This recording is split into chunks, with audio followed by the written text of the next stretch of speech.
साथियों नमस्कार। बिहार से रिलेटेड जो भी करंट अफेयर्स अप्रैल मंथ में घटे हैं, हम उनको एक साथ यहाँ देख लेते हैं। ठीक है, बिहार में नई सरकार भी आपको पता है अप्रैल में बनी है। Vishwakarma award, IIT Patna, police colour award, thalassaemia, haemophilia, बागवानी निदेशालय, high speed corridor, seven wonders park, ऐसे तमाम न्यूज हैं जो चर्चा में रहे हैं। तो इन सबको न्यूज़पेपर से निकाल करके और एक जगह कर दिया गया है। इनफैक्ट अगर किसी न्यूज का बैकग्राउंड में भी अगर कई बार जाकर के चीजें पूछ ली जाती हैं, तो उसको भी हमने एक साथ यहीं पे कर दिया है। तो आप इसको बहुत कम समय में आप इसको देख लीजिए, प्रिंट आउट इसका निकलवा लीजिएगा। बहुत ज़्यादा भटकने की ज़रूरत नहीं है, एग्ज़ामिनेशन में काफ़ी कम टाइम बचा है, तो आप समय बचाइए और डायरेक्टली चीज़ों को याद करने पे फ़ोकस कीजिए, समझने पे फ़ोकस कीजिए। जितना कम समय में आप चीज़ों को करते जाएँगे, उतना आपके लिए बेनिफिशियल होगा। तो यहाँ हम हिंदी मीडियम में डिस्कस कर रहे हैं, एक सेपरेट वीडियो आपके लिए इंग्लिश मीडियम में भी है। यह चूँकि हिंदी मीडियम के लिए है, इसलिए हिंदी में फुल्ली है। नाउ देखिए, बिहार में नई सरकार बनी है और सम्राट चौधरी जी 15 अप्रैल 2026 को बिहार के 24वें 24th सीएम के रूप में उन्होंने ओथ लिया है, शपथ ली है उन्होंने। शपथ ग्रहण जो समारोह हुआ वो कहाँ हुआ? पटना के लोक भवन में। और राज्यपाल सैयद अता हसनैन इन्होंने ये आयोजित किया। दो उप मुख्यमंत्री भी बिहार में बने और दोनों आपको पता है जेडीयू के कोटे से बने हैं। तो एक हैं विजय कुमार चौधरी और दूसरे हैं विजेंद्र प्रसाद यादव। सम्राट चौधरी चूंकि सीएम बने हैं तो इनके बारे में बहुत सारी इंफॉर्मेशन आपको पता होनी चाहिए। जन्म 16 नवंबर 1968, कई बार छोटे छोटे फैक्ट भी पूछ लेता है। 16 नवंबर 1968 को मुंगेर जिले के लखनपुर में हुआ। पिता का नाम है शकुनी चौधरी, 6 बार विधायक रह चुके हैं तारापुर मुंगेर से। राबड़ी देवी की जो सरकार थी 90s में, आप जानते हैं, तो उस समय ये कृषि मंत्री बनाए गए थे और सबसे कम उम्र के मंत्री यह बने थे। 1999 की बात है। और समता पार्टी थी पहले, आप जानते हैं। तो समता पार्टी से इन्होंने शुरुआत की, बाद में समता पार्टी विखंडित हो गई थी, जेडीयू और आरजेडी इस तरीके से पार्टी बनी। नाउ आरजेडी के टिकट पर प्रवक्ता से विधायक बने सन 2000 में। फिर 2003 में न्यायालय ने इस चुनाव को रद्द कर दिया था। फिर 2010 में अगेन प्रवक्ता से विधायक बने और विपक्षी दल के मुख्य सचेतक भी बने उस समय। बाद में जेडीयू में शामिल हो गए और जीतन राम मांझी की सरकार 2014 में जो थी उसमें नगर विकास और आवास मंत्री के रूप में कार्य करते हैं। और मांझी जी ने हिंदुस्तान अवाम मोर्चा जो एचएएम उनकी पार्टी है, तो उसके संस्थापक सदस्य बने। बाद में बिहार विधान परिषद में 2014 से 16 और 20 से 25 के रूप में कार्य किया और इनफैक्ट जो लेजिस्लेटिव काउंसिल है, विधान परिषद, उसमें विपक्षी नेता के रूप में भी कार्य किया इन्होंने। 2017 में आकर बीजेपी ज्वाइन करते हैं और 2023 में बीजेपी के अध्यक्ष भी बनते हैं। मुख्यमंत्री बनने से पहले आपको पता है कि उप मुख्यमंत्री थे जनवरी 2024 से अप्रैल 2026 तक। और इस समय अगेन जो मुंगेर का तारापुर विधानसभा क्षेत्र है, वहां से विधायक हैं। जो 2025 में विधानसभा का चुनाव हुआ तो उस वहां से उन्होंने चुनाव लड़ा। नाउ तो इतना फैक्ट जो है मुझे लगता है काफी है। अगर और भी कोई फैक्ट होगा तो हम उसको प्रोवाइड कर देंगे। नाउ 17वां विश्वकर्मा अवार्ड 2026। तो बिहार का जो भवन निर्माण विभाग है उसको achievement award for best construction project श्रेणी में दो पुरस् में दो परियोजनाओं के लिए पुरस्कार मिला है। बापू टावर जो कहाँ है? गर्दनी बाग पटना में। और दूसरा है बुद्ध सम्यक दर्शन एवं स्मृति स्तूपा वैशाली में। थोड़ा सा मेरा गला फंसा हुआ है तो I am sorry for that. Now Bihar में पहले भी ये अवार्ड क्या मिला है क्या? तो जी हाँ, सम्राट अशोक कन्वेंशन सेंटर को मिला है और अंजुमन इस्लामिया हॉल को मिला है। और ये भी दोनों भवन निर्माण विभाग द्वारा है। बापू टावर को चूंकि मिला तो बापू टावर को हम लिख लेते हैं कि अभी हमने देखा कि गर्दनी बाग पटना में है। और महात्मा गांधी की विचार, बापू किसको कहते हैं? महात्मा गांधी को। तो उन्हीं की विचारधारा को समर्पित है ये। बुद्ध सम्यक जो दर्शन संग्रहालय है ये वैशाली में है। और आपको पता होना चाहिए कि सेकंड जो बुद्धिस्ट काउंसिल हुई थी वो 383 बीसी यानी ईसा पूर्व में हुई थी और यहीं वैशाली में हुई थी। और भगवान महावीर का जन्म स्थान भी है। बिहार कैबिनेट ने आईआईटी पटना में एक समर्पित रिसर्च पार्क को स्थापित करने की मंजूरी दे दी है कि एक रिसर्च पार्क यहाँ पे स्टैब्लिश किया जाएगा। राष्ट्रपति द्रौपदी मुर्मू ने अप्रैल 2026 में बिहार पुलिस को पुलिस कलर अवार्ड, जिसको कि हम निशान भी कहते हैं, उसको सम्मानित किया। और पुलिस संगठन को दिया जाने वाला यह देश का सर्वोच्च सम्मान है, इससे ऊपर सम्मान नहीं है। पहली बार सीआरपीएफ को सरदार पटेल ने 1950 में दिया था, और अगर राष्ट्रपति की अनुपस्थिति होती है, उनकी गैर हाजिरी होती है, तो उस समय गृह मंत्री या उपराष्ट्रपति इस अवार्ड को प्रदान करते हैं। नाउ एक डे केयर सेंटर की बात चली थैलेसीमिया और हीमोफीलिया के लिए, तो बिहार के 6 सरकारी मेडिकल कॉलेजों में विशेष केंद्र स्थापित किया जाएगा इसके लिए, जहां एक ही छत के नीचे रक्त आधान, आवश्यक दवाएं, सिकल सेल एनीमिया या विशेष परामर्श सहित एकीकृत निःशुल्क उपचार मिलेगा। बेसिकली ये सारी फैसिलिटीज एक ही जगह पे मिल जाएंगी। तो आपको ये याद रखना है कि ये कौन से 6 सरकारी संस्थान है और कौन से रोग के लिए है, बस 2 चीज याद रखना है। तो पटना का जो पीएमसीएच पटना है, Patna okay sorry, AIIMS Patna है, फिर एसकेएमसीएच यानी श्री कृष्ण जी के नाम पे है, ये मुजफ्फरपुर में है, जवाहरलाल नेहरू जी के नाम पे है, ये भागलपुर में है, और जीएमसी जो गवर्नमेंट मेडिकल कॉलेज पूर्णिया है, और एएनएमएमसीएच ये अनुग्रह नारायण जी के नाम पे है, ये गया में है। नाउ बिहार बागवानी निदेशालय, इसने मखाना मखाना जो मूल्य श्रृंखला है पर अपने कार्य के लिए गोल्डन पिकॉक इनोवेटिव प्रोडक्ट या सर्विस अवार्ड 2026 इसने जीत लिया है। तो ये इंपॉर्टेंट हो जाता है। तो गोल्डन पिकॉक इनोवेटिव प्रोडक्ट या सर्विस अवार्ड तो बिहार बागवानी निदेशालय। नाउ मखाना के बारे में, इसको फॉक्सनट कहते हैं या यूरिल फेरॉक्स कहते हैं। तो भारत में जो 90% जो उत्पादन होता है मखाना का, वो केवल बिहार में होता है, और जीआई टैग बिहार का प्रोडक्ट है और वन डिस्ट्रिक्ट वन प्रोडक्ट के अंतर्गत आता है। तो बिहार का पहला हाई स्पीड कॉरिडोर, जिसको कि नेशनल एक्सप्रेसवे 9 कह रहे हैं, ये 250 किलोमीटर का है, 6 लेन वाला है, ग्रीनफील्ड एक्सप्रेसवे है, मतलब बिल्कुल नया है। मीरनगर अरेजी हाजीपुर एनएच 22 से शुरू होकर के पूर्णिया के Hansda NH 27 east west corridor पर यह समाप्त होता है, और पूरी तरह राज्य की सीमाओं के भीतर बनने वाला बिहार का यह पहला एक्सप्रेसवे है, मतलब पूरी तरह से बिहार में ही है। और किन जिलों के हेडक्वार्टर को जोड़ेगा, तो समस्तीपुर, सहरसा और मधेपुरा जो जिला मुख्यालय है उनको जोड़ रहा है। नाउ 7 वंडर्स पार्क, 7 आश्चर्य, 7 वंडर्स, तो ये बोध गया जो गया जी का पार्ट है, और आपको पता होना चाहिए कि यहीं पे भगवान बुद्ध को ज्ञान की प्राप्ति हुई थी, इसीलिए ज्ञान नगरी भी कहते हैं। नाउ पंचम डिजिटल चैटबोट, बहुत इंपॉर्टेंट है ये न्यूज। ये पंचायती राज मंत्रालय और यूनिसेफ द्वारा शुरू किया गया एक व्हाट्सएप आधारित एआई सहायक है, जो पंचायत के जो भी रिप्रेजेंटेटिव्स हैं या नागरिक हैं उनको तत्काल सहायता, योजना जानकारी और प्रशिक्षण देने के लिए तैयार किया गया है, और बिहार में इसको पायलट के रूप में लॉन्च किया गया है। तो ये बेसिकली जो हमारे पंचायत रिप्रेजेंटेटिव्स हैं, सिटीजन्स हैं, उनको हेल्प करेगा। तो ये जरूर याद रखना है कि ये शुरू किसने किया है, तो पंचायती राज मंत्रालय और यूनिसेफ ने। नाउ नालंदा विश्वविद्यालय चर्चा में था।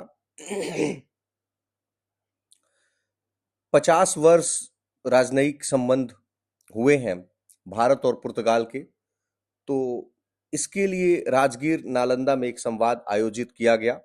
आपको पता होना चाहिए कि रिवाइव किया गया है नालंदा यूनिवर्सिटी को, और प्रधानमंत्री मोदी ने जून 2024 में इसका उद्घाटन भी किया। प्राचीन जो नालंदा विश्वविद्यालय है उसी के खंडहर के पास 5वीं से 11वीं सदी में गुप्ता डायनेस्टी के समय ये बनी थी। कुमार गुप्ता, आप जानते हैं, हिस्ट्री में आपने पढ़ा होगा जरूर, और बख्तियार खिलजी ने कैसे 1193 में इसको डिस्ट्रॉय किया था, आप इसको भी मेंशन कर सकते हैं। ना राजगीर, यह जब मगध साम्राज्य आप पढ़ते हैं, जैसे हमने एंशिएंट हिस्ट्री में पढ़ा था, तो उसमें यह उस समय राजगीर जो है मगध साम्राज्य की राजधानी थी। आपने बिंबिसार, अजात शत्रु इनको पढ़ा होगा। नाउ प्रथम जो बौद्ध संगीति हुई 483 ईसा पूर्व अजात शत्रु के टाइम पे, तो ये यहीं पे हुई। नाउ बिहार का दूसरा ग्लास ब्रिज, यह कहाँ पे है, तो भागलपुर के अजगैबी नाथ धाम में बनाया जाएगा। तो जाहिर सी बात है पहला कौन होगा, तो पहला राजगीर में। अजगैबी नाथ धाम के बारे में थोड़ी सी इंफॉर्मेशन जान लेते हैं। यह सुल्तानगंज, भागलपुर का एक जगह है सुल्तानगंज, वहां पे है। स्वयंभू शिवलिंग के लिए प्रसिद्ध एक प्राचीन भगवान शिव मंदिर। कांवड़ यात्रा, जो जो भी कांवड़िया आप देखते हैं देवघर जाते हैं, तो उनके लिए यहाँ जरूर रुकते हैं, और यहाँ से वो गंगा जल लेते हैं, और फिर देवघर के बैद्यनाथ धाम जो झारखंड में है वहां पर ले जाकर के चढ़ाते हैं। भगवान बुद्ध की मूर्ति भी आपको तांबे की यहाँ पे मिलेगी। नाउ आईआईटी पटना को क्रॉनिकल्स ऑफ इंडिया के द्वारा, ये इंपॉर्टेंट नहीं है कि किसके द्वारा, ये इंपॉर्टेंट है कि technology and AI education ranking 2026 में 5th पोजीशन मिला है, 5वां रैंक मिला है। नाउ बिहार का पहला स्पोर्ट्स साइंस सेंटर पटना के पाटलिपुत्र स्पोर्ट्स कॉम्प्लेक्स तथा राजगीर स्पोर्ट्स एकेडमी में स्थापित किया जाएगा। इसमें फिजियोथेरेपी, बायोमैकेनिक्स, पोषण, पुनर्वास के माध्यम से खिलाड़ियों के प्रदर्शन में सुधार किए जाएंगे। नाउ बेहटा एमएसएमई प्रौद्योगिकी केंद्र, तो इसके लिए कहा गया है कि एंटरप्रेन्योरशिप यानी उद्यमिता को, रोजगार, एम्प्लॉयमेंट को, और जो शेड्यूल कास्ट, शेड्यूल ट्राइब की जो व्यवसायी भागीदारी है यानी बिजनेस पार्टिसिपेशन है, उसको बढ़ावा देने के लिए बिहटा जो पटना में है उसके सिकंदरपुर इलाके में उद्घाटन किया गया। किस मंत्रालय के अंतर्गत आता है? तो एमएसएमई मंत्रालय के अंतर्गत आता है। Ministry of micro small and medium enterprises. Muzaffarpur, Rohtas, Darbhanga और मुंगेर में इसके विस्तार केंद्र शुरू किया गया। नाउ नारी शक्ति फॉर विकसित भारत रन, इसको सीएम सम्राट चौधरी ने 17 अप्रैल 2026 को पटना में नारी शक्ति वंदन अधिनियम के तहत इस दौड़ को फ्लैग ऑफ किया, जो महिला नेतृत्व वाले विकास और विकसित भारत की यात्रा को बढ़ावा देने के लिए है। आपको पता होना चाहिए कि 106 यानी 106 जो कॉन्स्टिट्यूशनल अमेंडमेंट है वो नारी शक्ति वंदन अधिनियम है, जिसमें 33% वुमेन को रिजर्वेशन देना है, जो लेजिस्लेटिव असेंबली है और पार्लियामेंट में जो लोकसभा है, तो वही 33% आरक्षण की बात है। नाउ जनगणना 2027 बहुत ज्यादा चर्चा में है, तो स्वगणना जिसको हम सेल्फ इनोमिनेशन कहते हैं, तो सीएम सम्राट चौधरी ने जो मुख्यमंत्री सचिवालय है पटना, वहां से इसका शुरुआत कर दिया। 17 अप्रैल से 1 मई तक ये सेल्फ इनोमिनेशन का कार्य चला, जिसमें जो भी सिटीजन्स हैं वो अपना ऑनलाइन परिवार विवरण जमा कर स्वगणना आईडी प्राप्त कर सकते हैं, यानी सेल्फ इनोमिनेशन आईडी। और बिहार के जो अभी राज्यपाल हैं सैयद अता हसनैन, तो इन्होंने, चूंकि कोई भी राज्यपाल आप जानते हैं कि पहला सिटीजन होता है किसी भी स्टेट का, तो इन्होंने किया अपना। ना अल्पसंख्यक मामले मंत्रालय ने जो मिनिस्ट्री ऑफ माइनॉरिटी अफेयर्स है केंद्र सरकार की, ऑफ कोर्स वहीं की हुई मिनिस्ट्री जब है तो, और आईआईटी पटना, इन दोनों का एक एमओयू हुआ है। एमओयू मतलब memorandum of understanding. Basically MOU क्या होता है कि लीगली बाइंडिंग नहीं होता है, हम प्रयास करते हैं कि हम ऐसा करेंगे। एक योजना है पीएम विकास, विकास का मतलब है विरासत का संवर्धन। तो इसके तहत बिहार के जो 600 माइनॉरिटी यूथ हैं उनको एआई और बिजनेस एनालिटिक्स में रोजगार योग्यता हेतु ट्रेनिंग देने की बात कही गई है।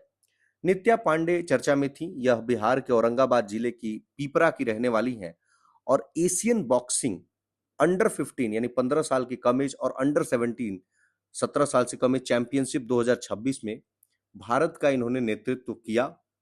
यह जो आयोजन हुआ वो उज्बेकिस्तान की राजधानी ताशकंद में मई 2026 में हुआ, फर्स्ट वीक में ही हो गया जो ये पार्टिसिपेट की। 55 केजी में इन्होंने पार्टिसिपेट किया, कई बार केजी बीपीएससी पूछ लेता है, अंडर 15 बालिका में। और अगर देखा जाए तो एशियाई बॉक्सिंग चैंपियनशिप के लिए चुनी जाने वाली बिहार की पहली महिला मुक्केबाज है, महिला मुक्केबाज, फर्स्ट वुमेन बॉक्सर है ये। और अंडर 15 क्वार्टर फाइनल में कजाकिस्तान की है अरुणा सालमान, तो इनसे ये पराजित हो गए। हालांकि फाइट जो है वो बहुत मतलब क्लोज फाइट था, बट फाइनली इनको मतलब सी वॉज डिफिटेड। नाउ बिहार पर्यटन हब, ये चर्चा में था। Bihar one state one global destination के तहत गया, रोहतास और वैशाली को पर्यटन हब के रूप में विकसित करेगा। इसमें फोकस होगा कनेक्टिविटी पे बल दिया जाए, डिजिटल जो भी इंफ्रास्ट्रक्चर है वो बनाया जाए, और जो सिविक कम्युनिटीज है, नागरिकों को जो सुविधाएं देते हैं वो हम प्रदान करें। तो जब इसका नाम आया one state one global destination योजना, तो इसके बारे में जान लेते हैं। केंद्र सरकार की बजट 2025-26 में इसको शुरू किया गया था। इसमें यह कहा गया कि प्रत्येक राज्य या जो यूनियन टेरिटरी है उसमें एक विश्व स्तरीय पर्यटन स्थल विकसित किया जाएगा। मतलब एक मतलब कहेंगे कि वर्ल्ड क्लास लेवल पे या वर्ल्ड क्लास पे हम लोग एक टूरिस्ट प्लेस को, टूरिस्ट साइट को डेवलप करेंगे। अब चूंकि 3 जगह का नाम आया है, गया, रोहतास और वैशाली, तो गया जी को पहले देख लेते हैं। बोध गया, आपको पता होना चाहिए कि अभी हमने कहा कि भगवान बुद्ध को यहाँ ज्ञान की प्राप्ति हुई, बोधि वृक्ष अब कहते हैं। महाबोधि मंदिर है, मैं यहाँ गया भी हूँ, यूनेस्को विश्व धरोहर स्थल है, काफी शांति मिलेगी। आप यहाँ इसके जो नीचे वाला जो परिसर है वहां बैठेंगे तो आपको बहुत बहुत सारे साउथ ईस्ट एशियन कंट्रीज के ना आपको लोग दिखाई देंगे। विष्णुपद मंदिर है, जैसे Japan, Thailand, Sri Lanka, Myanmar. Now Rohtas, Rohtas किला, आपको पता है शेरशाह सूरी का गढ़, मुगल पीरियड भी उस समय चल रहा था ऑफ कोर्स, यूनेस्को की अस्थायी सूची में है और टेंटेटिव लिस्ट में। और सोन नदी घाटी है, यहाँ पे दुर्गावती जलप्रपात है और एक पारिस्थितिकी पर्यटन की संभावना है, यहाँ इको टूरिस्ट साइट बनाया जा सकता है। वैशाली में अभी हमने देखा कि द्वितीय बौद्ध संहिता 383 ईसा पूर्व यहाँ पे हुई थी। भगवान महावीर का जन्म स्थान है, जो जैन धर्म के 24वें तीर्थंकर हैं। स्तूप स्तंभ मिलेगा। लिच्छवी गणराज्य जो विश्व का पहला लोकतांत्रिक गणराज्य था। देखिए हम थोड़ा बैकग्राउंड में इसलिए चले जा रहे हैं क्योंकि जब चूंकि इन 3 जगहों को जब सेलेक्ट किया गया तो एग्जामिनर के माइंड में आता है कि हम इसी से क्यों नहीं ट्रेडिशनल क्वेश्चन बना ले। यूपीएससी का ये फेवरेट टॉपिक रहा है, तो बीपीएससी भी ऐसा कर सकता है ना, और करता भी है। प्रोजेक्ट उड़ान, पटना नगर निगम ने जो सफाई कर्मी है तो उनके बच्चों के लिए यूपीएससी की तैयारी करे, बीपीएससी, जेई, नीट, तो इसके लिए बिना किसी फी के कोचिंग मिल जाए उनको, तो उसके लिए इसको शुरू किया गया है। तो पैसा कहां से आएगा? टोटली सीएसआर से पैसा आएगा, जो कॉर्पोरेट सोशल रिस्पॉन्सिबिलिटी होती है, मतलब गवर्नमेंट इसमें पैसा नहीं देगी। नाउ ज्ञान भारतम मिशन, आपको पता है कि ज्ञान भारतम मिशन, इसके तहत जो बिहार है वो पांडुलिपि सत्यापन में 7.5 लाख पांडुलिपियों यानी कुल सर्वेक्षण का करीब 22% के साथ राष्ट्रीय स्तर पे थर्ड जो पोजीशन है वो बिहार को मिला है। और पांडुलिपि गिनती में अगर बिहार से देखें कौन सा मतलब पहला है जिला, तो मधुबनी है। किस मंत्रालय में आता है? तो इस संस्कृति मंत्रालय में आता है।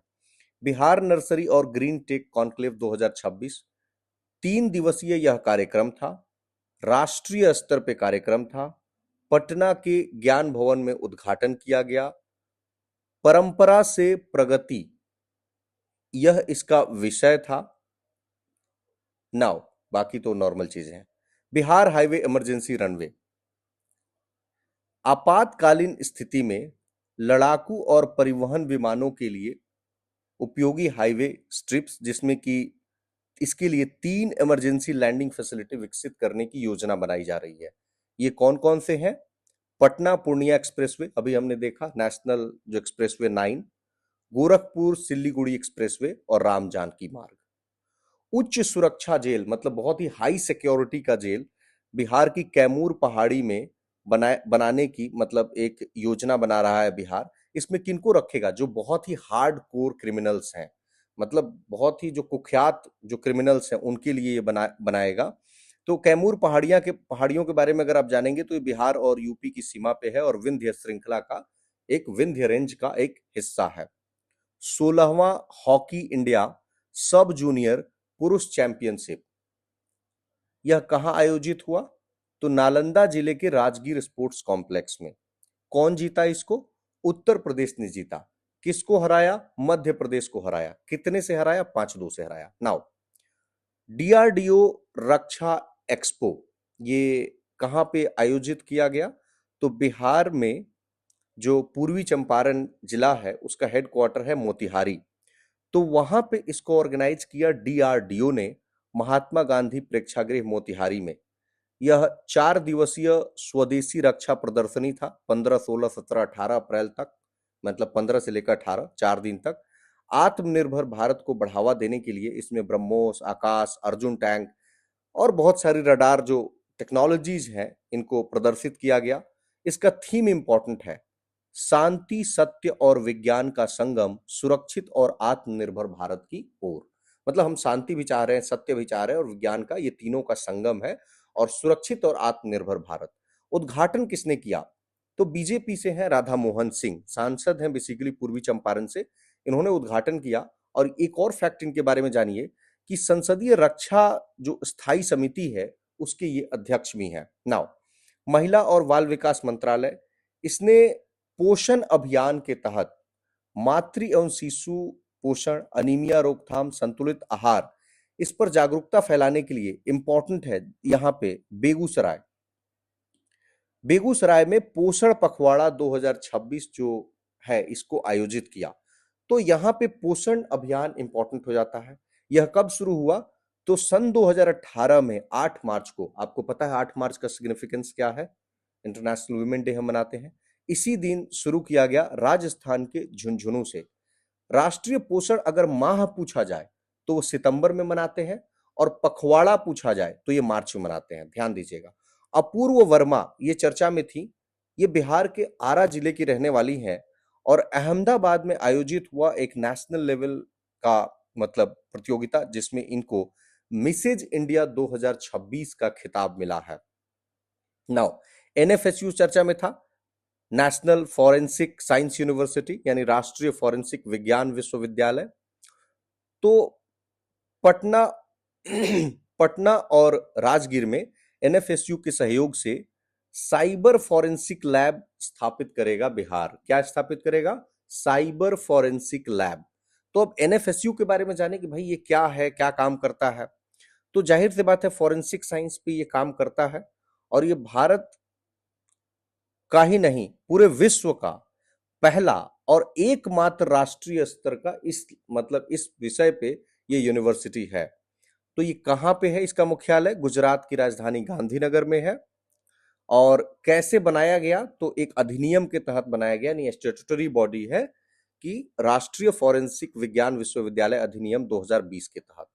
अगेन भागलपुर चर्चा में था क्योंकि जब्त किए गए जो भी नशीले पदार्थ है ना, उनका पूर्ण रूप से निपटान करने वाला बिहार का पहला जिला बन गया है। अब ये नशीले पदार्थ जैसे ही चर्चा में आए तो आपको एनडीपीएस अधिनियम 1985 याद आ जाना चाहिए, जिसको हम कहते हैं narcotics drugs and psychotropic substances अधिनियम। बहुत ही तगड़ा अधिनियम है, इसमें आपको पूरी उम्र कैद हो जाती है। इसके तहत जो नशीले पदार्थों का ऑफ कोर्स इसी के तहत किया गया। इसमें क्या होता है कि न्यायालय द्वारा अनुमोदित नष्टीकरण को मतलब ये अनिवार्य कर देता है कि न्यायालय इसको जो है अनुमोदन देगा। नाउ एम्स पटना ये चर्चा में था क्योंकि एक मरीज आया, उसकी सर्वाइकल रीढ़ में करीब 35 मिलीमीटर की एक मछली की हड्डी फंस गई थी। उसका सफलतापूर्वक न्यूरोसर्जिकल रूप से निकाला गया एम्स पटना के द्वारा, और इसका नाम लिम्का बुक ऑफ रिकॉर्ड्स 2026 में दर्ज हो गया। लिम्का बुक ऑफ रिकॉर्ड्स जैसे आप गिनीज बुक वर्ल्ड लेवल पे देखते हैं तो लिम्का भारत का है, ठीक है। तो ऑपरेशन का नेतृत्व किया डॉक्टर सराज कुमार सिंह, और इनको सहायता प्रदान की डॉक्टर क्रांति भावना ने। नाउ अगेन सुल्तानगंज चर्चा में था। क्यों? क्योंकि एक ग्रीन फील्ड हवाई अड्डा यहां पे बनाया जाएगा। ग्रीन फील्ड का मतलब क्या होता है कि जो हम नया बनाते हैं, कंप्लीटली नया बनाते हैं। ब्राउन फील्ड में हम उसी को मतलब उसी में आगे पीछे करते हैं, रिनोवेट करेंगे या उसी को और एक्सपैंड करेंगे, बट ग्रीन फील्ड मतलब नया बनेगा। 4.2 किलोमीटर का रनवे होगा, और हम टारगेट कर रहे हैं कि 2030 तक हम इसको बना ले। तो फ्रेंड्स, अप्रैल महीने का बिहार का करंट अफेयर्स हमने पूरी तरीके से डिस्कस कर लिया है। जो भी आगे बची हुई करंट अफेयर्स हैं या आने वाले समय में जो भी करंट अफेयर्स होगा 72nd बीपीएससी के लिए हम लोग डिस्कस करेंगे। धन्यवाद।